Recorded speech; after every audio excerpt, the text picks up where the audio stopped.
Hey everyone, I'm your host. This is Marcus and Karmea. Karmea, and we are here with another dynamic interview. We have a very special lady coming to the show today. She is going to share her testimony, her story, and she actually wrote the book. She wrote the book, y'all, on this experience, and we're going to talk about it. That is huge, that is big, and you can't talk about it enough. You gotta bring it up. Narcissist. So I can't help bring this woman back into the show, so we're gonna just roll with it. Here we go.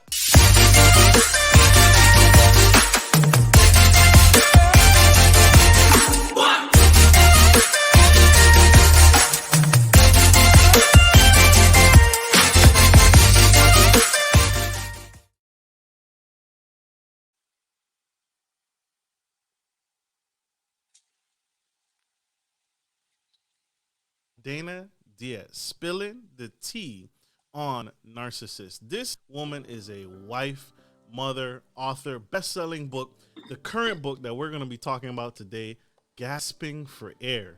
This is the book. This is the book that you must buy to find the strategies and hear her story firsthand, how she survived and made it through a narcissist experience. We all can relate. We've all bump shoulders, rub shoulders with a narcissist, one or two, hopefully not two. But this woman here is helping us get to a better place, a better mind. She is sharing and giving. You can find her on Facebook, Instagram, TikTok, and her website, Dana Diaz, and see how this woman's story compels you, because it definitely compelled me when I read about it, and it moves you. It moves you to do better. And I couldn't have thought of a better guest to come to the show today and help us do better in this way. So help me welcome to the stage the incredible Miss Dana Diaz. Hello. Welcome to the Gentleman Style Podcast show, ma'am. How are you? I am well. Thank you for having me. Love it. Gotta have you because we need this. We need the sauce, the info, the knowledge that you're sharing in this incredible book. But before we touch on the book, I want to ask, most people don't talk about their narcissistic experience. It's almost along the lines of, abuse, right? Oh, yeah. It's scary to talk about. What encouraged you? What motivated you to come out and share your story? Well, a lot of things. I mean, I think you hit the nail on the head. I was a victim of child abuse as well. And my whole childhood, I was told, don't tell, don't say anything. And when I tried to tell people what was going on, I paid consequences for it. So it taught me not to talk about it. And of course, in my previous marriage, which this book is about, 25 years, nobody knew what was going on. I never divulged anything. There were people that suspected I wasn't happy in my marriage, but nobody would even imagine that this man who was so charming and funny and charitable and generous and all this stuff would have ever done anything that actually happened. So you fear not being believed. You fear that people are going to think you're lying and that you're actually the narcissist trying to smear their name. And, so you just deal with it and you're quiet. And plus I had a son. We had a son together. And for my son's sake, he had even asked me during his childhood, please don't tell anybody. I don't want to be that kid whose dad, beats up mom, or whose dad is in jail, or whose dad gets in trouble. He didn't want that reputation. We live in a small town and everybody's talking, and it's like there was a song about that. We don't want to give him something to talk about, So we keep quiet. But I think it's a really important, unfortunately, now that I'm out and after, I know that my experience was not the, worst experience ever, or, the most traumatic experience ever. There are certainly worse situations, but somebody had to speak up about it, and I joke with my priest, who also said, why are you doing this? I said, Father, God gave me a big mouth, and I think that he gave me these experiences and these gifts so that I could help other people, so that they know they're not alone. They know they're not crazy. They are not the only one going through this, but I also want to show them that you can turn your life around. You can, 3 years ago, I was scrubbing toilets for work. I have a college degree in journalism and psychology, and I was scrubbing toilets. And here I am 3 years later with a best-selling book, speaking on podcasts all around the world. I've been asked to speak on a few panels and summits. Like, I would have never imagined anyone cared about one word I had to say because I never said anything. So I think it's just important for those who are still in situations where they are not safe to speak up for themselves. Somebody's got to do it for them. So I'm going to be that person.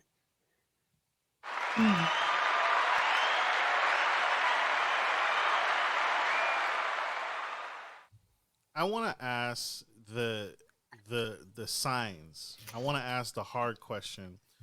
Sure. What stuck out to you about your ex-husband that initially attracted you to him? Because these are the signs that we need to look for, and they're not universal, but they're still significant in what attracted you to him, so we can kind of not just fall into the same thing. What were some of the signs that he exuded? You touched on some of them. Can you dig a little deeper with us? Yeah, absolutely. I mean, I have a lot to say on that because the irony is that's actually the first chapter of my book is when I met him. I thought he was an arrogant jerk. I thought he was entitled to some servitude. And I'm like, oh, I know your personality and I'm not feeding into that. I am not playing this game with you. Been there, done that with, in my childhood with my abusive stepfather, who's also a narcissist, but not doing it again. So the thing about it is when people are in situations where they're possibly looking to date somebody or just checking the scene out, I think we try so hard, we excuse things, we enable things, we tolerate things because we want so much to like couple up with somebody or match up with somebody. But signs are, yeah, exactly what I just said. If somebody feels entitled, like especially out in public, if you're at a restaurant with them or anywhere and they start complaining about, oh, well, those people got their drink and nobody asked me if I wanted one, these kinds of things. Like they feel like they deserve special treatment. Everybody should tend to them, should psychically know that they need something, want something. If they're demanding, a lot of narcissists, and I don't want to, there's so many things, but a lot of them really have an obsession with money. There is a lot of financial abuse that happens in a narcissistic relationship, but narcissists love status symbols. They will be wearing the Rolex watch. They will be driving, the Land Rover. They will be, they need to show everybody like, look at me. I am better than you. I have more than you, and they want people to feel inferior to them, including you, even if you're with them. Was he rich? Like, was he wealthy? No. And that's why I say it's not about so much the money and the status, but no, he wasn't at all. I mean, we were young. I was 19, he was 21, but like he desired things that were well out of his league and he wanted to achieve them. And, I talk about this in the book, very early on, I felt like he thought of me more as a utility because I was college educated. He was not. And I think he saw that I was, moving towards having a good career that was going to make the kind of income he wasn't making. And it would help him to have that house and the car and the boat and and all the stuff that he wanted. And I found that, even in our marriage, all 25 years, it was all about what he could get out of me. What he, if we didn't have money for it, he would tell me straight out, well, you better go figure it out, mama. You better get to it. And what did I do? I did it. It was very. Oh, yes. Go ahead, Karmea. Oh, my apologies. I understand what you were saying. Basically, with a narcissist and their behavior, they're focused on creating a narrative, and they're also wanting to push, even if they're not at that point. They're basically focused on building that narrative, and they want other people on the outside to see it. It's a big attention thing. Yes. But it's the attention they want. That's why when it comes time for them to be what's the word, the negative side to be shown, they just it all of a sudden is a problem, because that's not the way they want to be viewed. Oh no, they work very hard to put on what, like this mask. Mm-hmm. Like I said, well, we'll take two different sides of this. Like my stepfather, he's your typical narcissist. He is very much, in your face and very bold about what he has that you don't have and what he will have that you will never have and all these things. He's the best. He knows everything. My ex was more of the covert narcissist. So I always say he reminded me of Eeyore in the little kids' books, Winnie the Pooh books. Eeyore was kind of like, always sad and hung his head like, boo hoo, poor me, nothing good ever happens. That's a covert narcissist. So they're unsuspecting, they almost thrive on other people's pity. They think like if they complain enough about not having or they'll never have or whatever, that you're going to work really hard to make sure, oh, well, I want you to have it. I want you to be happy. So they kind of twist and manipulate things. I mean, they essentially, all narcissists are going to manipulate everything to their advantage, but they all put on that mask, like you said. So to the public, yes, they're all they have all this stuff and they can be annoying. Not all of them are abusive and not all of them are bad, but they can be very generous. They can be very charitable because they want people to perceive them very well. They can't take criticism. They can't take anyone knowing their flaws or their weaknesses. They can't even acknowledge them themselves because that's too much of an insult to their ego. So yeah, they have to have that portrayal of themselves out there. Plus they have to make sure, as you were saying, that this narrative is out there of themselves, of having this high esteem, because then if you, the victim, ever go out and say a bad word about them or even suggest that they're doing something that's, not a very good representation of how they want to be perceived, then they want to make sure nobody's going to believe you. And nobody does usually. So with the two types that you were saying, can you repeat those again and give us your definition of them? Yeah, the typical narcissist, I call it, they're called overt narcissists. They're the very in your face. Like they are not shy about making sure that you know what they have and what they're going to have and all that they are. They know they're important. They're going to make sure that you know they're superior to. Then the covert narcissist is more, it's covert because it's hidden narcissism. They hide behind this very humble, pitiful, poor me kind of an attitude, but it's the pity that kind of fills their ego with that need. They're very insecure, but they get this it's this crazy, it's almost like they get this admiration and praise and all this stuff they want by using pity to get people to do the things they want them to do, to feel what they need to feel. It's really bizarre. It's a victim mindset. Oh, absolutely.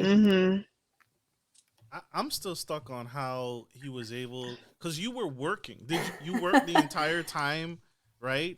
Because that's a common, common thing I hear about is like, well, he took all the money, he took my cards, he took my resources, and that I can see how that can hinder someone to leave. But you were working. How did he lure that over you when you were working? You made your own money. Was there like joint accounts? Was it like no, sir? Like the narcissistic ideology about money is what's mine is mine and what's yours is mine, and whatever you make is going to be mine too. It's all about them. It is all about them. So with my situation, it was some very narcissistic ironic. women then. Absolutely. And very, honestly, very. I have it had is a not lot of men, gender specific. No, it is not. And a lot of men are victims of this. Let me tell you, with the sexual and financial abuse, it is for real. So, but yeah, the job thing. No, don't be sorry. It's just, there's so much here. In my situation, yeah, I was going to DePaul University full-time getting my degree. Okay. I was working full-time while going to school full-time. And this guy had me working a part-time job as well. I was busy, but boy, he wanted this, he wanted that. When I got a new car, he had to drive it. I wasn't even driving my own vehicle because he liked rolling in my wheels instead of his, because his were crap. He just had to look good, and he was using me to look good. And then when I got out of college and I got that promotion and I was making money, he didn't like me making more money than him, but he sure liked the money. He wouldn't let me on his checking account, but he had to be, have my money accessible to him. They work these things, and it's not, you have to remember too, they're not just like coming in and saying, this is how it's going to be. They kind of, I call it insidious because it's little by little, little by little. They know how to work you. They're kind of kneading the dough. They know what you want to hear. Exactly. And they push your boundaries just a little bit, just enough so they're pushing your boundaries, but not enough to where it bothers you that you're going to stand up for yourself and assert yourself. So you let it go. And then the next time they push a little more and a little more and a little more. And the next thing you know, you're like, how did I get here? And it's too late. But this guy had me working. And then in the last 4.5 years of our marriage, I wish I was joking. He just decided, he said, I've worked for 17 years of my life. It's your turn to make the money and be the primary breadwinner. And I said, I've always worked. You've always worked. People work more than 17 years. Like that's life. Normal. We have a kid, we have a mortgage. You've bought all this stuff that we have to pay for. How am I supposed to do that by myself? And yet again, get to it, mama. Better get to it. That's what he said to me. How does that? Oh my gosh. Wow. But what do? I had a kid. A kid in a private school. I had a mortgage to pay so that my kid has a place to sleep at night. We had, what was I supposed to do? Demand that? I did, but you can't force a grown man. Yeah, you can't make anyone to do that. You could say it all day, but when you're in certain situations, it feels like you're trapped, that someone has to do it or everything will fall. And that's literally what it is. He just wasn't working anymore. He had a back surgery to relieve a herniated disc and decided that he couldn't work anymore, that was his ticket to lay on the couch for the next 4.5 years. And let me tell you, it made me angry as heck. I was terrified, but I'm the kind of girl that does what she has to do. I was doing it for my son, though, not for this bastard. And I did it for 4.5 years. But the blessing, because I like to look at the ways that things happen in your favor, was that at the end of that 4.5 years, I was done. I was over it. I was divorcing him. And guess what? I was the primary breadwinner. So that gave me financial independence, that I could keep my son in the house that he grew up in and pay the mortgage by myself, because I already had been. I was paying all the bills by myself because I already had been. And that guy had to go move on and either get a job or sleep on his mother's sofa, because I was done. And that was it. So it turned out well, because the reason they try to put you in situations like, oh, you had a baby, stay home, don't work anymore, I want you to be home with our kids. It's all bull. They want to make it so that you don't have the ability to make your own money. They don't want you to have that independence to walk out the door, because they know eventually they will push you. So that's the mistake my ex made. I made my own money. I was making money for the whole house. So when it was done, it was him that had to go. So when so I want to caveat this. Sure. Because I want to work this in here, because I have seen where couples, right, they're not the norm, and they're not like, it's not the traditional where the husband is the breadwinner and the wife stays at home. But I have seen where couples are like, the wife works because the wife may have attained certain degrees. She may enjoy what she does. She may love her job, and she's like, babe, I really don't want to come home because I love what I do. Oh, no, that wasn't me. And okay, so you hated what you did. I had a college degree in journalism and psychology. I thought I was going to be writing for newspapers or something, but this guy was not going to have anything like that happen. He moved me 90 miles southwest of the city to a rural area because he was only going to be happy if he lived in the country and had a little farm. So he had me scrubbing toilets in people's houses, and I'm not minimizing that work, but I didn't go to college so that I could be a I cleaning know lady. that's right. Do you know what I'm saying? So Mhm. he just had to subdue me and minimize me, hold me back, isolate me from everything and everybody to make sure that I guess to put me in he was trying to trap me, in this situation. Only he made a dumb move. And I mean, I would have gone anyway because I was stashing money. I wasn't stupid. I'm a cleaning lady making tips. And let me tell you, on the holidays, I got some good tips because I did some good work. And I was stashing those in a safe that nobody knew about for 15 years, planning to get out of this marriage. So I had some money Yeah, saved up. and I know it sounds bad, because I was just talking to Marcus about this yesterday, about About the stashing situation of money. women. Yeah, my mom taught me, I don't care how great the situation is going. As a woman, you need to always make sure you have money in the background just in case Yes. someone decides to leave or something happens. You don't know if something may happen to your husband or your significant other. You don't know if what you guys got going on may not work out. You don't know if he decides that, you know what, I'm about to go. You need to make sure you Mm-hmm. have a nest egg just in case. Absolutely. And I mean, I had been wanting out of the marriage, honestly, well, all the way back to when I got in it. And, especially with my kid, I was just waiting for a safe opportunity because, I'm talking tough and everything, but the reality is I couldn't talk tough in that situation Mm. because he was violent. There was a lot of angry outbursts. There were threats. It was a serious situation. So I Ever couldn't just physical? up and walk out. Ever? Physical threats, but he never made contact. And that was the thing. So I wasn't walking around with bruises or black eyes that I could show the cops. But if somebody swings a crowbar at your head, if I hadn't ducked, I would be dead. So to me, that's a physical threat. When somebody Mhm. is sitting on the couch every single night with a switchblade next to him, knowing that I'm terrified of knives, that thing was like a shock collar on a dog with an invisible fence. It sure kept me in line because I didn't know if and when he would use it. And he drank a lot. And when somebody's drunk, to the extent that he would get, I didn't know what he was capable of. He would make sure to carry his gun around in front of me sometimes, just walk by me with it just to keep me in my place. If he knew Intimidation. I was, yeah, he was trying to. So, was there physical? Did he beat me up? No. No, he didn't.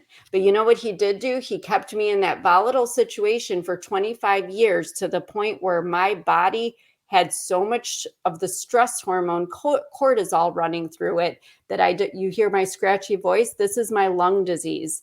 It's very rare, but it's common among victims of abuse. The neurologist says it's like having COPD and fibromyalgia all at the same time. And by the end of 2019, I had dropped to 93 skeletal pounds, couldn't breathe. My heart was barely beating. I could barely move. And my doctor said, your organs are shutting down. You are literally not going to live if you don't make a change to your life. So was there physical violence? No. But could he have killed me without his hands? Absolutely. So what could you explain what was the last straw The last for straw for was when I got sick. When I got sick, okay. because I mean, it's a very hard thing when you're, 44 years old. I wasn't even, I was just 43 going on 44. And to be told that my body is shutting down, do you know how Mm, scary that was? And, I know we women like to be in shape and all that, but mm. 93 pounds, I had dropped to that. I had all these symptoms. I was blacking out. I had an oxygen machine. I couldn't breathe.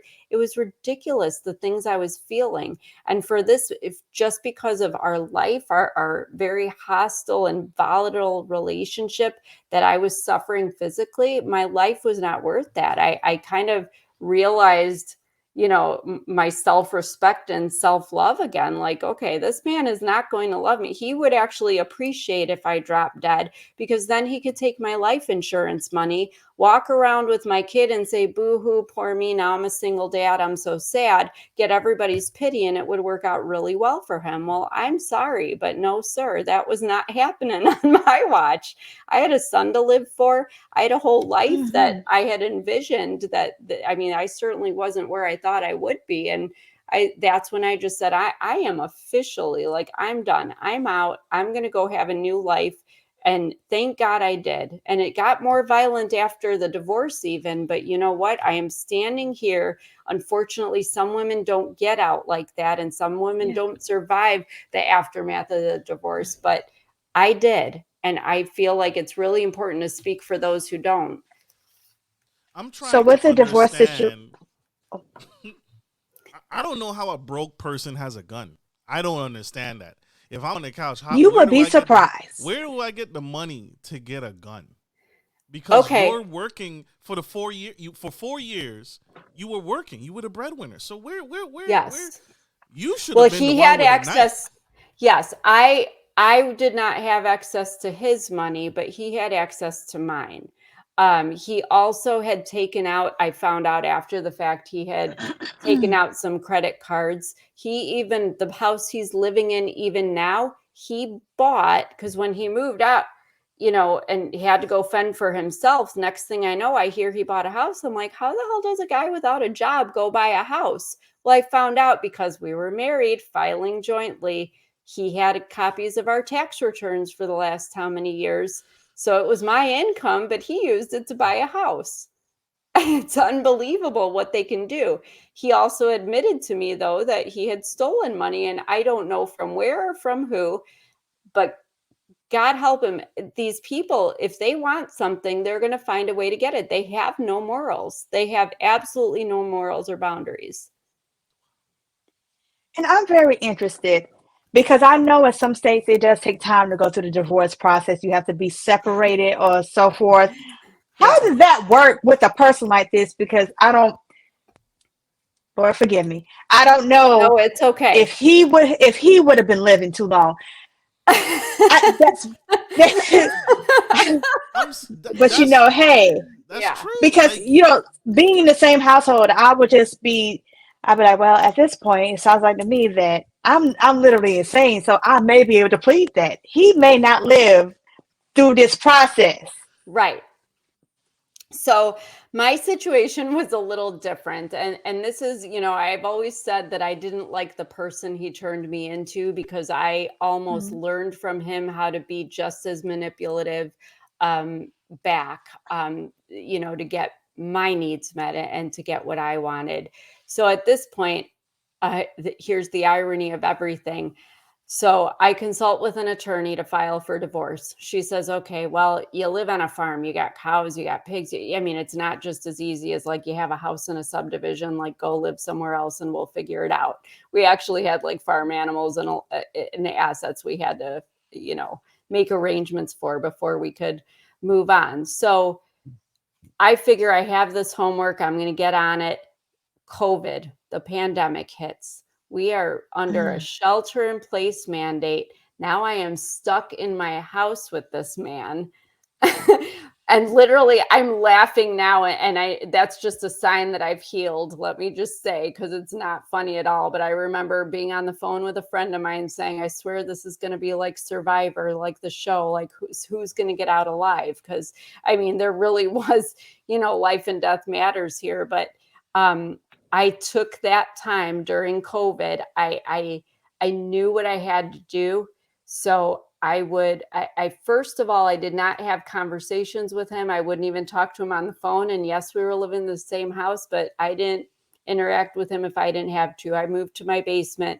He would contact me through text and email, and I would respond back. So that way I had everything in writing. So I'd be like, hey, since we're not working and we're stuck in the house, I was looking over this asset, or that, what do you think we should ever do if something were to happen? Just throw it every once in a while, just kind of, well, I'd say we'd have to sell the cows, or, maybe that life insurance policy, or, and then I found out he drained his 401k. So I didn't have to worry about that. He didn't have any of the money left. So, okay, pissed me off, but move on. So I was kind of taking care of all the things you'd have to decide in a divorce during that time without having to sit down and talk to him. And I did it in writing via email and text. So by the time the courts opened and they said, oh, it's going to be a while because we're backed up, I just at least had everything in place. Everything was agreed to. And so when I finally just said, I can't wait for these courts to get caught back up, like this is just not happening. Fortunately, this is one of the good things about small towns. I knew a prominent judge in the county, asked him, where can I go for a really, really fast divorce? Gave me a name and number. I called the guy. I said, how fast can you do this? He said 3 weeks. I said, sign me up. I had the retainer in his office an hour later. I gave him all the, details of everything that had been already worked out. He wrote it up, and literally the next day, he said, I have the papers. He said, we'll send, a court representative to serve them to your spouse. And I said, no, hold on. I don't want my kid to. You in the house with, I don't want you to serve him while I'm here. And plus my son's there and whatever. So I was like, can I present them? Like, you just need a signature, right? And he goes, yeah. So, nobody knew this man better than me. I've had to gauge his moods and his, every day for the last 25 years to, gauge whether there were threats or if things were okay or whatever. So I asked him if dinner, rub his back, he wasn't getting dinner. No, I wasn't rubbing anything. No, sir. Slide not the at that across point. The room. Not at that point. Not at that point. No, I just told him that everything we had agreed to, that I had legally drawn up, and I presented it. It's all in the presentation. I said, just to protect your circumstances as well as mine. I had a lawyer draw up everything we agreed to. So if you want to go over it together, and then we can sign it and that way it's all in order. Nobody has to worry about the other one fighting or going back on anything. And of course he was agreeable to that. He signed it? He signed the papers, signed our son over to me without question. He had no child support, no alimony. He wasn't responsible for anything with our son's education, medical expenses, nothing. He was able to walk away with whatever the heck he wanted. Materially, the only thing I said was, my income's my income, my kid's my kid. I don't care. I can make more money. I can buy more things. I am done. But he didn't want the house. He didn't want anything. You know what he was worried about? His guns. He wanted to make sure that it was written that his guns were his. That's all. He didn't care about his kid. It was his guns. He wanted to make sure he had them. And I don't know if that was to threaten me anymore or intimidate me, but I didn't care. I had those papers signed.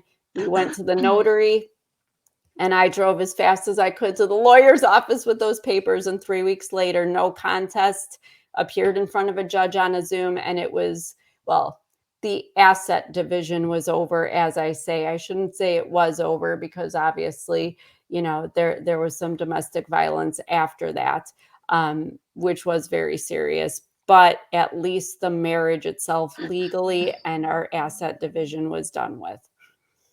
What are some advice you go ahead? Because you said that there was some DMV afterwards. Yeah. He showed up at my house one night very late. It was around 11 o'clock at night or so. It was just before midnight, pounding on the door. My son actually took action. Now, mind you, my son was 17, 18 at this point. Just as big as his dad, if not bigger. But he threw me in his bedroom because I was freaking out. I was scared, obviously. He threw me in his room and said he's going to go have a conversation with his father. And I heard every cuss word being thrown back and forth. I couldn't even make out what they were arguing about exactly. But when my son came back in, I mean, it's very rare for a teenage boy to have tears in his eyes, but he hid his face in his hands and he said, I would have never forgiven Dad if he would have stabbed you with that knife. So I didn't like that very much. And then 3 nights later, I thought everything was cool. Everything was fine. My son wanted to go out with his friends. It was a Saturday night. You know, they wanted to go to a football game at the school and he was going to sleep over at his friends. And this was the first time that he was even leaving me at the house alone. And I could tell he was a little nervous, but I said, no, you need to live your life. You need to just be 17 or 18, whatever age he was. I'm like, just go be a kid, have fun. Like, I'm good. Like, it's all good over here. And did you want a gun? No, I didn't. I did not. And 15 minutes after he left, and mind you, here you gotta love narcissists and their control. My ex had put some Ring doorbells. Now, mind you, again, we lived on a 4-acre farm. We had outbuildings, barns. He had put Ring doorbells. So he had seen my son leaving. And I say my son because I don't like to acknowledge that he's the father, but our son left. And 15 minutes later, I'm literally up in bed, like trying to fall asleep. And this man's outside my bedroom window, just hollering, calling me all kinds of names and making accusations and, you know, all this and that. So I pulled the covers over my head. And the next thing I know, I honestly don't remember getting from the bed to the corner of the room where there's no windows, calling 911 hysterically because he's outside shooting a gun. I heard 3 very distinct gunshots, and then everything just kind of went black after that. 6 squad cars showed up. But unfortunately, because of the area we lived in, again, rural area, we're under the jurisdiction of the county cops, which are 45 minutes away. So I was sure this man was going to come in this little house and just kill me at this point. Long and short of that, I have 6 squad cars at my house, a short time later. They do not arrest him. They do not charge him. He says he didn't do it. He had had enough time to get rid of the gun and whatever shells. Then again, we had the house, we have a 3,000 square foot barn, we have a cow paddock, we have a chicken coop, we have a pig, who knows where this stuff is. This is, midnight now.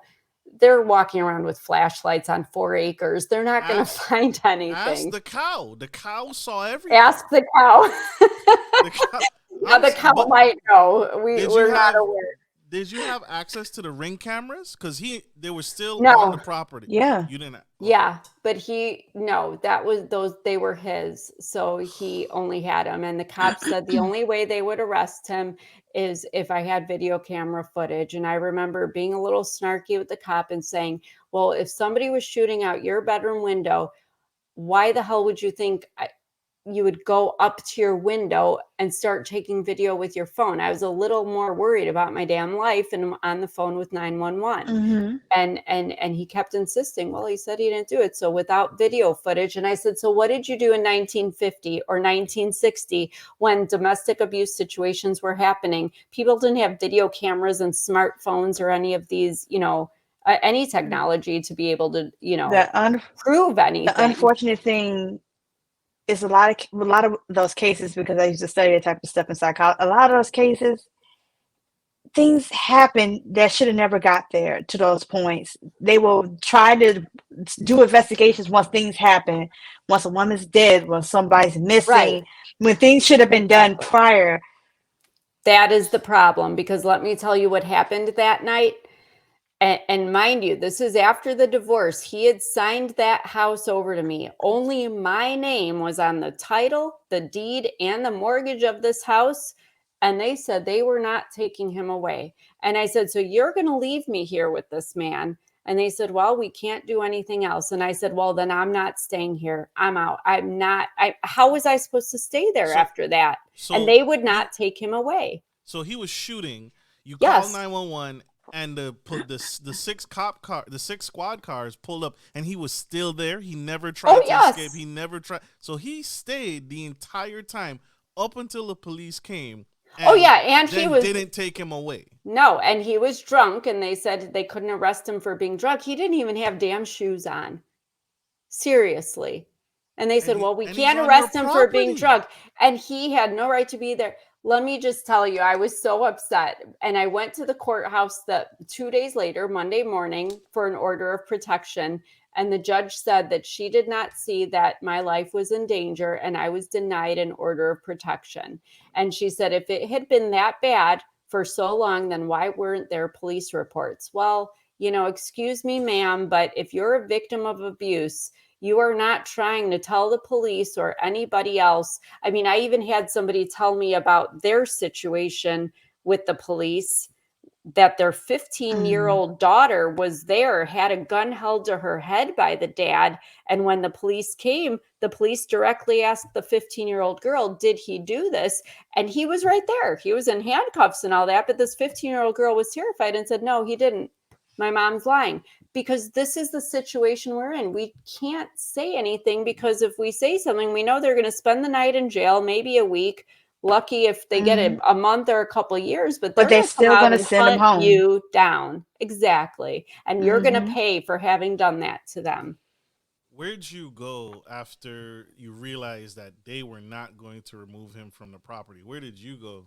Did you call your son and tell him, hey, I need you to come home? No, I did not. I did not want, it was very important to me not to involve him, because this stuff was between me and his dad. I really, really just wanted him to live a normal life. And I just wanted him not to worry about me. Because I think if I would have called and told him that, he would have never left me alone at the house again. And I love him too much to do. No teenager needs that burden. That wasn't his fight, to fight. So no, I was dating a longtime friend of mine. So I went to his house. I had many people whose houses I could go to, but when you have a lunatic with a gun who's also drunk and wants you dead, you don't go to your friend's house that have kids. You don't go to the, seniors who love you like a granddaughter, because you're afraid they can't defend themselves or you if something happens. So I'm like thinking in my head, yeah, I'm going to the house of the guy who has guns too, because he'll protect me and be able to take this on. But it's awful. It's just awful, and it was just such a emotional and traumatic situation. But the hardest part was later that night. I mean, this was already the middle of the night, so this is probably the wee hours of the morning, 2 a.m. or so. I do get a phone call from my son. I mean, I'm still like, my nerves are, I can't sleep. I'm still trying to come down from everything that happened. My son called me and he growled at me on the phone. What did you do? What did you do? Because his dad had already called him and twisted the story around. I don't even know what he told our son, but I was the villain in this story and his dad was the victim. And none of that I said happened. And I'm like, wait a second, child. I am the victim. How about asking how I am after everything that I went through? How about understanding that I am still trying to process that this man could have come in and shot me and I could not be having this conversation with you? That'll rattle a person up pretty good. And you're worried about why I called the cops? Because my son had asked me for many years prior to this. He had always told me, don't involve the cops. He didn't want to be that kid, He didn't want to be that kid whose dad was in jail, whose dad was a loser, whose dad was a drunk. And I told him I wouldn't call the cops, but this was crossing the line to me. I couldn't do it. Excuse me, son. I know. Sir. But I'm sorry. I'm a mama hen. I'm going to defend my baby. I'm going to defend my baby. I'm going to defend my son. That was a very close situation. Imagine being, though, the only child between a mother and a father. And my son came to me several times and said, you're telling, dad's telling me one thing, you're saying it was the whole other. Who am I supposed to believe? He did not want to have to take a side, nor should he, which is why I didn't call him. I didn't involve him. He didn't need to know. He didn't know I even went to the court for an order of protection. As a matter of fact, to be honest with you, I didn't even tell him the day I went to get the divorce from his dad. I told him a couple days later because he was so worried about this idea of divorce that, I was pressured. Well, my ex threatened that he would tell our son if I didn't. And so I told our son, and my son flipped out and said, well, why didn't you tell me you got divorced? Oh my gosh, the world is over. And I'm like, but 5 minutes ago you were just fine. And 5 minutes ago, your dad and I were divorced. It's been a few days. Like, it's all in your head. It's what We're you still make here. out of it. So I made my point, and I'm sorry it was harsh, but he didn't need to know the play-by-play. I didn't think. His dad did, because his dad wanted to use the play-by-play as opportunities to make me out to be the liar and the cheater and this awful, horrible villain, in this story of his, because he has to be the victim. Two questions. Sure. How did you have any friends that knew about him or what you were going through? And then the second part to that question is, what can a friend do if I'm your friend, or I have a friend that I feel is being abused and they're with a narcissist? How can I help them behind the scenes without causing a commotion? How can I be of aid to someone, if at all possible? Maybe it's not possible to help someone. No, that's going to be a tough question. So I'll answer your first question first.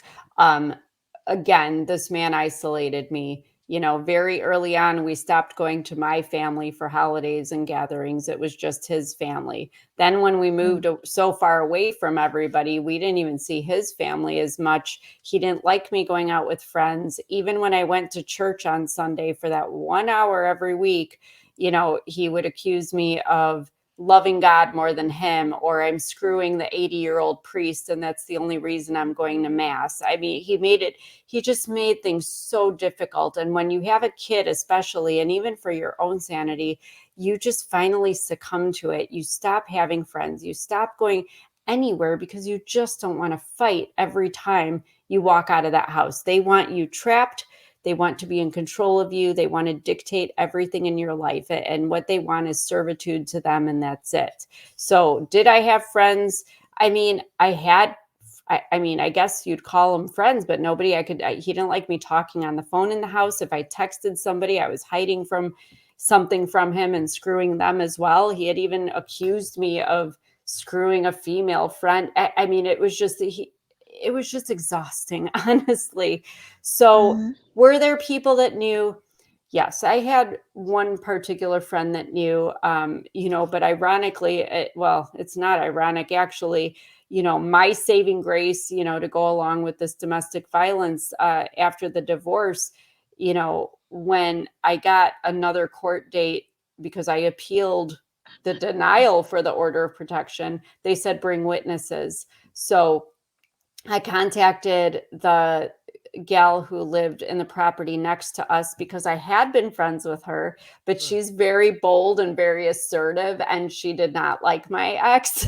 So he didn't want me hanging out with her. So it was just easier to not. So I hadn't spoken to her for years, but I reached out and said, I don't know if you heard or saw anything. It's probably hard not to see that there were 6 cop cars with their sirens going at my house the other night.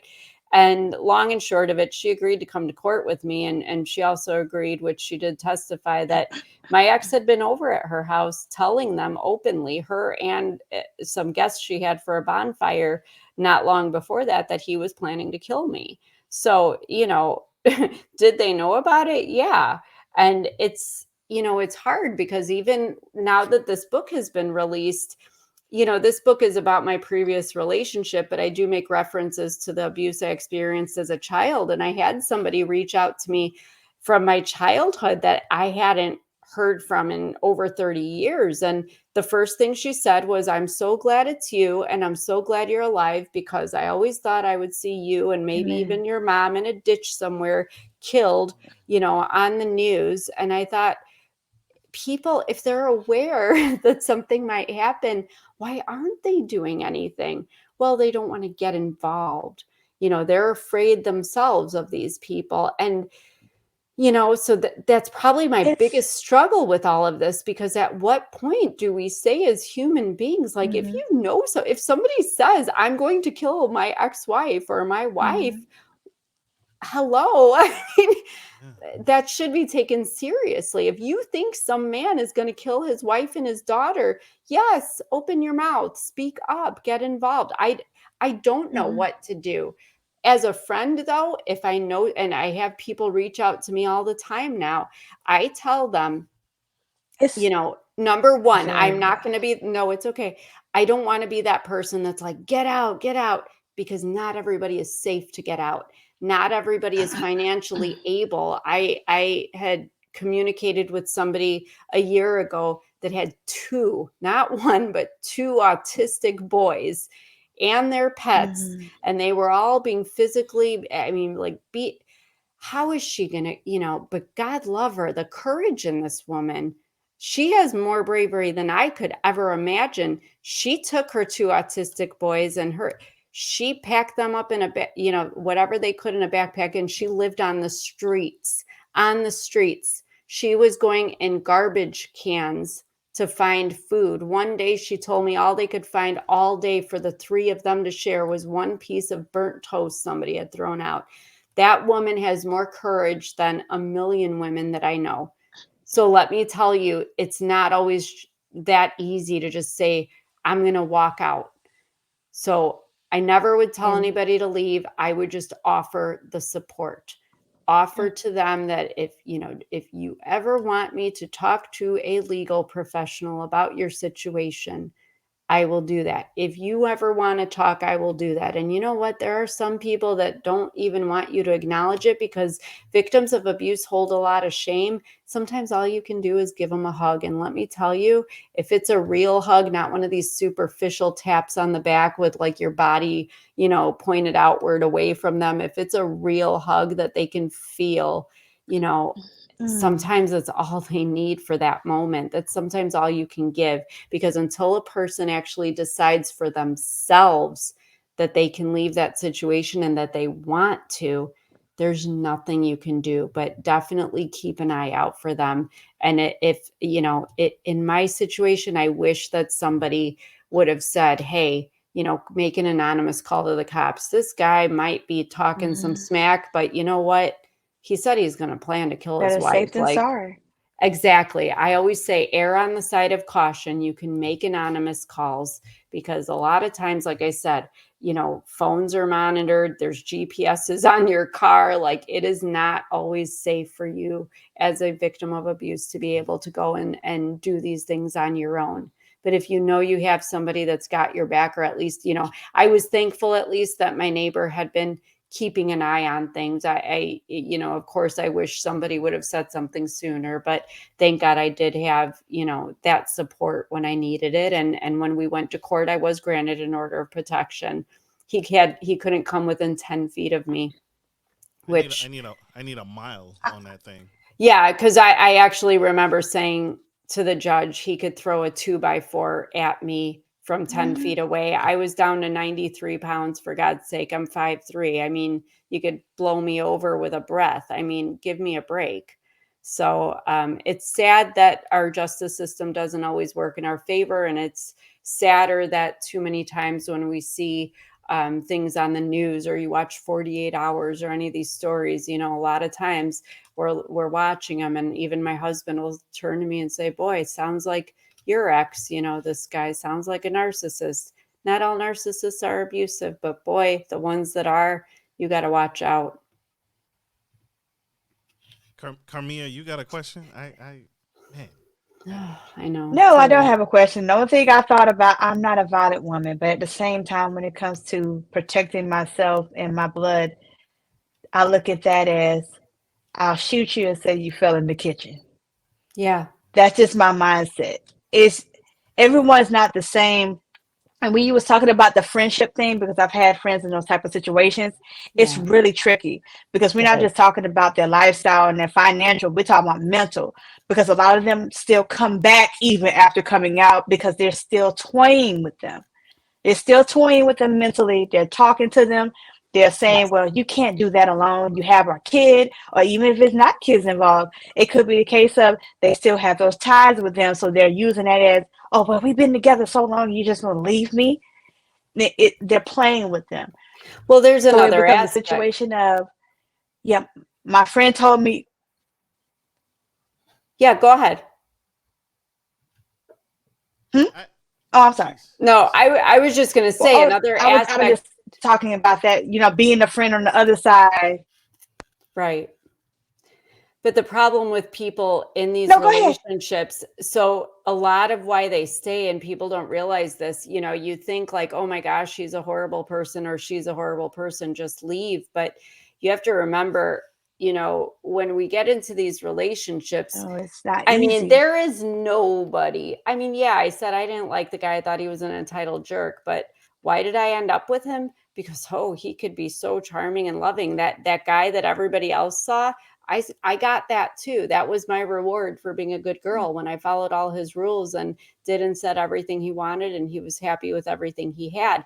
So you have to remember, like, I'm not like married to like Chucky, who's running around with a knife and disheveled hair and a crazy colorful striped shirt. Like, I Where it's mean, this obvious, is yeah.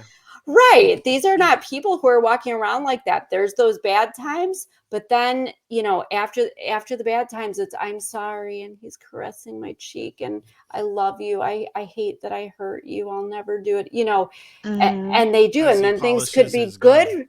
Right. But things will be good for a weekend. And the problem is it's this constant push and pull, this ebb and flow. So even though these bad things happen, they're capable of being good to you. And when it's good, it's great. It's great. It's what a relationship should be, right? So you think in your mind, they do this to make you think that it's you, that you must have done something wrong to provoke Hmm. them to treat you that way. So if you're thinking like that, why would you leave? Because you're just thinking, if I could be a better wife, if I could be a better girlfriend, if I could be a better husband or boyfriend or whatever it is, if I just didn't do this or say that or wear that or listen to that music or whatever it is, I'll never make pot roast with onions again because he doesn't like onions. Like, you just think about these. It sounds silly, but you look to every detail of your life thinking, what can Hmm. I do to make it better? Because when he's good, when I have done everything right, it's good. I mean, they actually did a psychological study. I just learned about this from actually marriage counselors that I was on a podcast with. I wasn't getting counseling. We were talking about marriage, but um, there was a study that was done where they conditioned dogs. They had them trapped and isolated in these cages. And they went through their study, but it was the same idea. They eventually opened the doors to free the dogs. The dogs were free to walk out of this situation they were in, which, they were not giving these dogs the best quality of life. The dogs didn't walk out. They did not leave the cages.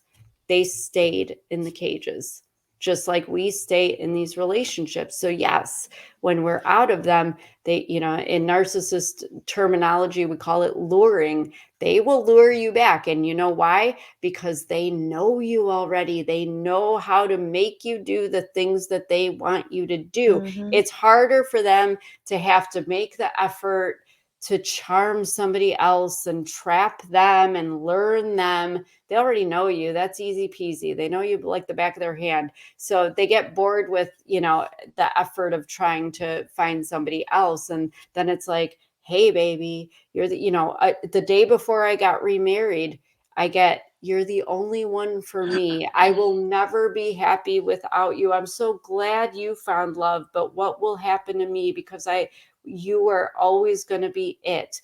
If I was always it and I was the one and this was this undying love, then why the hell did he treat me that way? Because treating me good, Hmm. then treating me bad, then treating me good and treating me bad makes it a choice. And if you're choosing to treat me bad, just like you choose to treat me good, you don't do that to people who you love. That is not a healthy relationship cycle.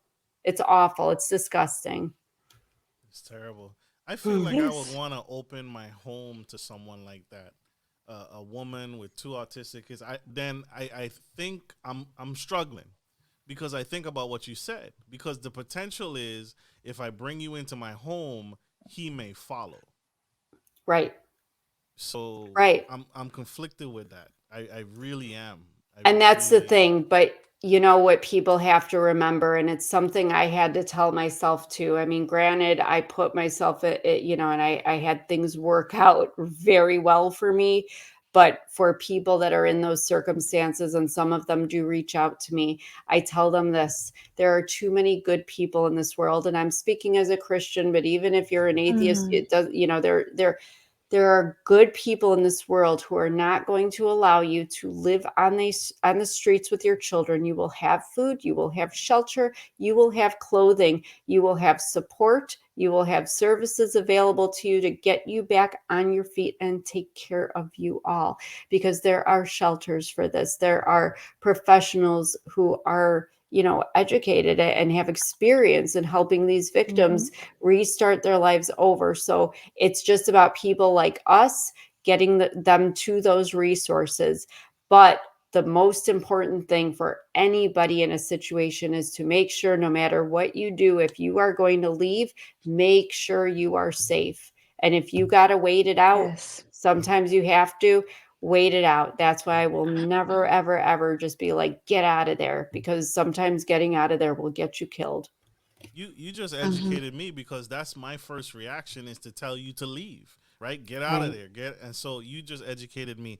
I want to jump to the healing process, right? Because Yes. you're remarried now. If I Yes. and I think going through what you going through is incredible, and I would be Thank you. terrified to remarry. I would be so fed up. I'm like, don't text me, don't call me, get Right? out my DMs. How did you find the strength to remarry again after going through that? Again, I was just very fortunate. I think that just, you know, the universe just shines some ease on my life after everything I'd done. Because yes, I honestly, my son was, after high school, was going to Wyoming for school, and I even told him, I told my grandma, I'm like, I found a place in North Carolina. It's right by the Smoky Mountains. I'm gonna go live right between that Indian reservation and the naval base. It just made me feel real good. And I love the nature and the water and the mountains. And I'm going to get a Great Dane, because I always wanted a Great Dane. Like, I'm just going to go be a writer and do my thing. You know, nothing against marriage, nothing against relationships, but I need a little, You I needed need a a minute. break. You I wanted a need a break. minute. I need a minute, right? But again, it's this small town stuff. That friend who I went to his house, that, you know, that I was dating, you know, the night of the shooting. Well, that shooting kind of scared him. He knew of my intention to go to North Carolina. He knew I just wanted to get out of here, fresh start, and do my thing. But he actually proposed 5 days after the shooting, and I just stared at him, because I'm like, I don't need to be married again. Not right now. You don't need to be married again. Like, we could just be like friends, and, you know, like, let's just, you know. Mhm. But He he's so sweet. And here's the thing. Again, the small town stuff. I But knew his family for 16 years. It's not like I just picked him up at a bar. I knew this man. You know what I mean? so I knew him actually longer it than I knew my ex before marrying him, in my defense. it almost sounded like he was waiting on you, and then when you got married to the first person, he was like, "Oh crap, okay, well, I'll be Well, here," we you didn't know. know each other then, but yeah, he did admit that well, again, this small town stuff, he'd seen me. You know, I was friends with his sister-in-law, so he was here, and, you know, sometimes I'd be brave enough to share little tidbits of what was going on at home. Obviously, it wasn't fun stuff. So he knew stuff was going on, and, you know, he was Mhm. concerned.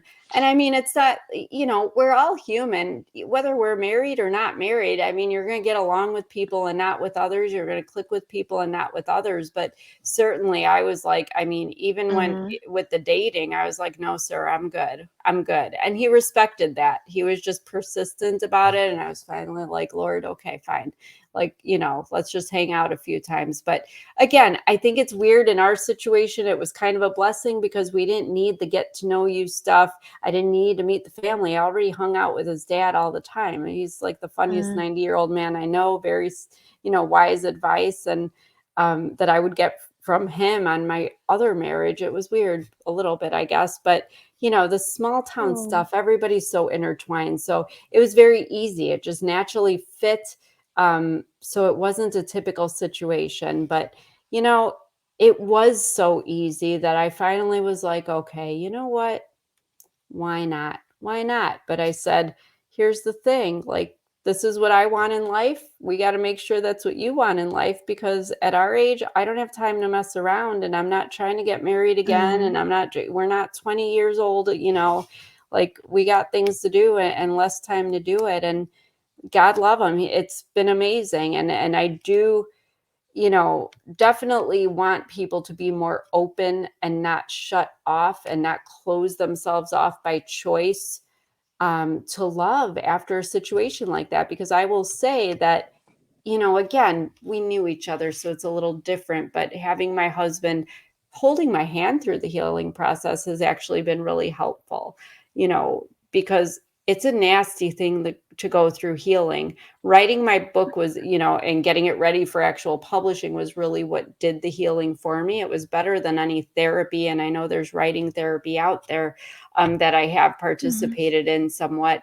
But it's a nasty thing because you're going back to those places. You are diving deep to see it, hear it, smell it, feel it. And I get, when I do my writing, I get psychosomatic responses to where those emotions that I'm feeling again affect my body. And again, my lung, you know, disease was triggered by the stress. So I'm feeling the stress again, going back to those places to be able to write the stories out. And then it's causing my body havoc. I get migraines, I get all these things that happen, you know, but he's been so patient, and he understands how important my mission is, and how important, you know, it is to be sharing with people that, you know, just to know that they're not alone, and to know that I've been there, and whether they have it worse or not so bad, you know, we're all in this together, but that there is definitely another side. I mean, you know, like I said, 3 years ago, I'm still scrubbing toilets, you know, and just barely out of this situation with my ex.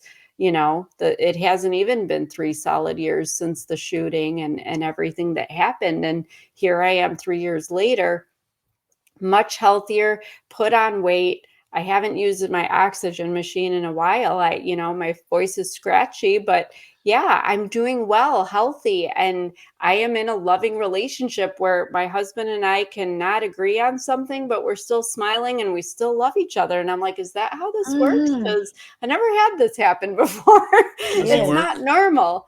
Does he Yeah, work? he does. He does Okay. work. He has a job. I wasn't getting it with anybody that didn't have their crap together, let me tell you. But that's the thing though, and he doesn't expect me to. He loves, you know, for writing my books, and I'm in the process of publishing 2 more books at the same time, which is overwhelming, but he, you know, I thank him every day that he is supporting me in this. And he says, well, you're saving the world. Somebody's got to, you know, go do the hard labor or whatever, you know, jokingly, but he does it happily. But that's what a marriage is. That's what a healthy relationship is the give and take.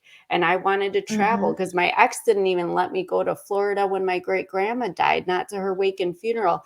He kept me in that house. I couldn't go anywhere. My husband, we took 9 trips last year all around the world. This year, we've only been on 4 or 5, but we're going on another one next week. Every time we get back, he says, where do you want to go next? And we plan it, whether we have the money or not. This man just wants me to be happy. And I, of course, want him to be happy too. But again, like, oh, this is what a relationship is supposed to look like. I had no idea, but boy, is it amazing. And I hope that people will see, you know, maybe it won't happen as easily or as quickly for, you know, everyone else, but there is another side. It doesn't have, I thought I was going to just die washing somebody's floors 3 years ago, but here I am, like, I saw a different life for myself, and now I'm living it. And how amazing is that? That's incredible. How can, man, I'm stunned, I'm shocked, I'm all of the above. Thank you for taking me and taking us through that. How can people connect with you? How can we learn more and get a copy of this book? Because it's absolutely, it's incredible. Yeah, and I've been told that it's a page turner by everybody. So even if you're just looking for like a toxic relationship, quick read on an airplane, it's definitely a good one, I guess. It's available anywhere books are sold online. Most people go to Amazon, but you can go to my website, danasdiaz.com. Link for the book is there. You can buy it there. There's also links to my Facebook and Instagram. You can contact me by email, but I definitely love to hear from readers of the book or just anyone that's heard me anywhere. If you have a relationship issue or story, I am not a doctor, I'm not a lawyer, but I am here to vent to. And, even if all I can do is tell you to consult an attorney, I am a safe place for people to come and share and support. So reach out, please. Love it, love it, love it. That's Dana. Yes. DanaSDiaz.com, y'all. Wow. Wow, wow. Thank you, Ms. Diaz. You've impacted me, you've educated me.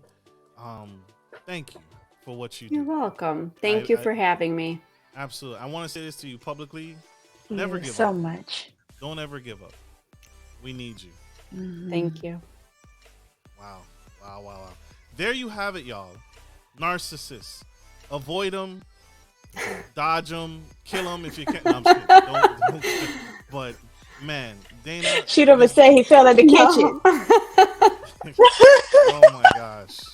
Thank you all for tuning in to this Powerhouse Speaker. Connect.